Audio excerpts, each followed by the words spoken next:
जिस पुलिस के कंधों पर पीड़ितों को न्याय दिलाने की जिम्मेदारी है, अगर वही पुलिस कोतवाली में आने वाले फरियादियों को सुने ही नहीं, तो फिर गरीब बेसहारा फरियादी आखिर कहां जाएंगे? उधर जिले के एसएसपी मणिकांत मिश्रा लगातार पीड़ितों को न्याय दिलाने के लिए दिन रात एक किए हुए हैं, लेकिन बाजपुर कोतवाली पुलिस के कुछ जिम्मेदार अधिकारी एसएसपी के आदेशों की अवहेलना करने से बाज नहीं आ रहे। हाल ये है कि अब बाजपुर पुलिस पर यह आरोप लग रहे हैं कि अगर किसी फरियादी को शिकायत लेकर कोतवाली पहुंचना है, तो पहले उसको किसी ऐसे नेता को पकड़ना होगा जिसकी थाने में चलती हो।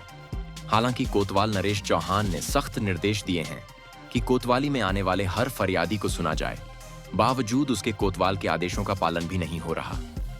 जिले के एसएसपी, काशीपुर के एएसपी तथा बाजपुर के कोतवाल को इस खबर को ध्यान से देखना और समझना चाहिए।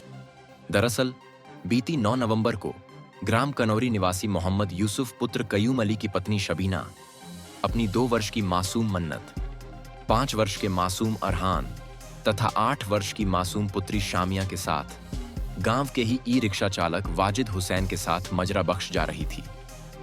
आरोप है कि बाजपुर हल्द्वानी रोड पर एक पेट्रोल पंप के सामने एक कार चालक ने रिक्शे में टक्कर मार दी, जिससे रिक्शा पलट गया और रिक्शे में बैठी शबीना और उसके बच्चे घायल हो गए। खुदा की रहमत रही कि इस हादसे में बच्चों को ज्यादा चोट नहीं आई, जिसके बाद सभी को सरकारी अस्पताल ले जाया गया और वहां से उपचार के बाद शबीना को काशीपुर के एक निजी अस्पताल में भर्ती करा दिया।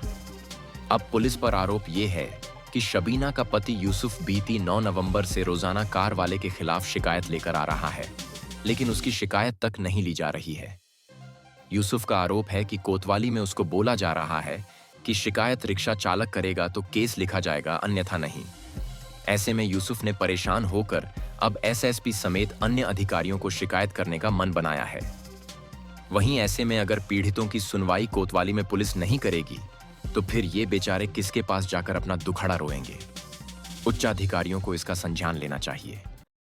मामला यह है कि 9 तारीख को हमारे बच्चे ग्राम कनौरी से ई रिक्शा में सवार होकर मजरा बख्श बाजपुर को जा रहे थे, जिसमें रेलवे फाटक के समीप कार चालक ने ई रिक्शा को टक्कर मार दी, जिसमें मेरी पत्नी गंभीर रूप से घायल हो गई। जिसे मैंने स्वास्थ्य केंद्र बाजपुर में दिखाया तो उन्होंने हाई सेंटर रेफर कर दिया, तो मैं उसको केवीआर हॉस्पिटल लेके गया, वहाँ पे उसका ट्रीटमेंट चल रहा।